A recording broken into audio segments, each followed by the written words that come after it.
ಅಪರ್ಣೆಯ ಅಗ್ನಿ ಪರೀಕ್ಷೆ. ಒಂದು ನೃತ್ಯದ ಆತ್ಮಕಥೆ. ಮಲ್ಲಿಗಪುರ, ನಿಶ್ಶಬ್ದ ತಾಳದ ಹಳ್ಳಿ. ಅದು ಹಳ್ಳಿಯ ಹೃದಯ, ಮಲ್ಲಿಗಪುರ. ಎಲ್ಲೆಂದರಲ್ಲಿ ಮಲ್ಲಿಗೆಯ ಹೊಂಚಳ, ದಾರಿಯುದ್ದಕ್ಕೂ ಹಳ್ಳಿಯ ಮಣ್ಣಿನ ನಾಟ್ಯಗೀತೆಗಳು. ಇಲ್ಲಿ ಹುಟ್ಟಿದಳು ಅಪರ್ಣೆ, ಒಂದು ಬಾಲೆ. 3ನೇ ವರ್ಷದಲ್ಲಿಯೇ ತಾಯಿ ಗೀತೆಯ ದಡವನ್ನೇ ಹೆಜ್ಜೆಗೆ ಹಾಕಿದಳು. ಅಪರ್ಣೆಯ ತಾಯಿ ಮಂಜುಳಾ ಹಳೆಯ ನೃತ್ಯ ಪಾರಂಪರ್ಯದಿಂದ ಬಂದವಳು. ಅವಳು ನೃತ್ಯವನ್ನೇ ದೇವರ ಪ್ರಾರ್ಥನೆ ಎಂಬ ಭಾವನೆಯಿಂದ ತಮ್ಮ ಮನೆಯ ಪಾದದ ಮಂಟಪದಲ್ಲೇ ನಿತ್ಯ ಕಲಿಸುತ್ತಿದ್ದಳು. ಅಪರ್ಣೆ, ನಿನ್ನ ಹೆಜ್ಜೆಗಳಲ್ಲಿ ದೇವರು ನೃತ್ತಿಸುತ್ತಾನೆ ಎಂಬುದು ತಾಯಿಯ ನಂಬಿಕೆ. ಆದರೆ ಈ ನಂಬಿಕೆಯನ್ನು ಊರು ಹಾಸ್ಯವಾಗಿಸಿ ನಿಂದಿಸುತ್ತಿತ್ತು. ದೇವಾಲಯದ ಅನ್ಯ ಜಮೀನ್ದಾರರು, ಬಡವರ ಮಠದ ಗುರುಗಳು, ಇವರಿಗೆ ತಾಯಿ ಮಗಳ ಪಾಠ ಅಸಭ್ಯತೆ, ನೃತ್ಯ ಅವಾಚ್ಯತೆ. ಊರವರ ಮಾತು ಮಾಯವಾಗುತ್ತಿದ್ದರೂ ಮಂಜುಳಾ ತನ್ನ ಮಗಳೊಳಗೆ ನೃತ್ಯದ ಜ್ಯೋತಿ ಹಚ್ಚಿದ್ದಳು.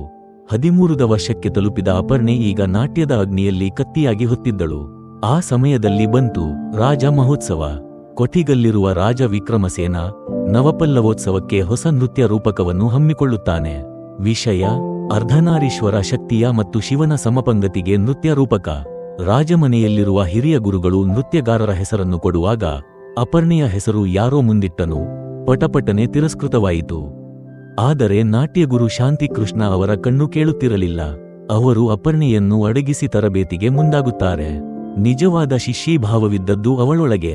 ಅಪರ್ಣೆ ತನ್ನ ತಾಯಿಗೆ ತನ್ನ ಅಭಿನಯದ ಬಗ್ಗೆ ಹೇಳಲು ಹೊರಟಾಗಲೇ ಅವಳು ಕಾಣೆಯಾಗುತ್ತಾಳೆ. ನಿಂತಿದ್ದು ಒಂದು ಸಣ್ಣ ಮಾತಿನಲ್ಲೇ ಊರಿನ ಜನರು.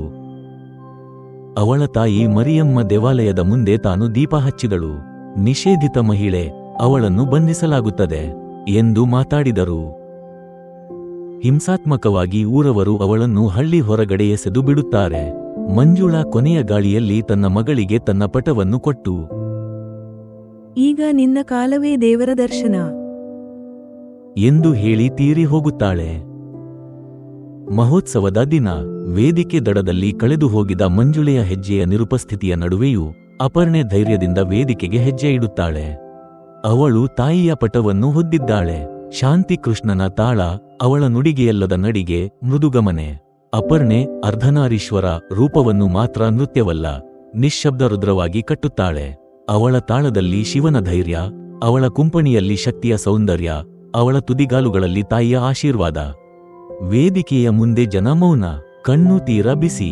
ಅವಳ ಅಭಿನಯ ಕೊನೆಗೊಳ್ಳುವ ವೇಳೆಗೆ ವೇದಿಕೆಯ ಸುತ್ತ ಮಣ್ಣು ನೀರಿಗೆ ಮಿಶ್ರವಾಗಿರುವಂತೆ ಕಂಡುಬರುತ್ತದೆ. ಆಕೆಯ ಹೆಜ್ಜೆಗಳಲ್ಲಿ ತಾಯಿಯ ಅಗ್ನಿಯ ಛಾಯೆ.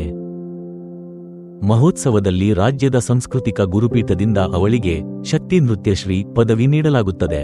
ರಾಜ, ಜನ, ತಾತ್ವಿಕರು ಎಲ್ಲರೂ ಕಣ್ಣೀರು ಹರಿಸುತ್ತಾರೆ. ಅಪರ್ಣೆ ಅಂತಿಮವಾಗಿ ತಾಯಿಯ ಮನೆಯ ಮಂಟಪವನ್ನು ಪುನಃ ದೇವಾಲಯವಾಗಿ ಪರಿವರ್ತಿಸುತ್ತಾಳೆ. ಅಲ್ಲೇ ಪ್ರತಿದಿನ ತಾಯಿ ಕಲಿತಂತೆ ಅವಳು ಶಿಷ್ಯರಾಗಿ ಹುಡುಗಿಯರಿಗೆ, ಹೆಣ್ಣು ಮಕ್ಕಳಿಗೆ ಎಲ್ಲರಿಗೂ ತಾಳ ಕಲಿಸುತ್ತಾಳೆ. ನೃತ್ಯ ಎಂದರೆ ನಗುವಲ್ಲ, ಸತ್ತು ಮರುಹುಟ್ಟುವ ಶಕ್ತಿ.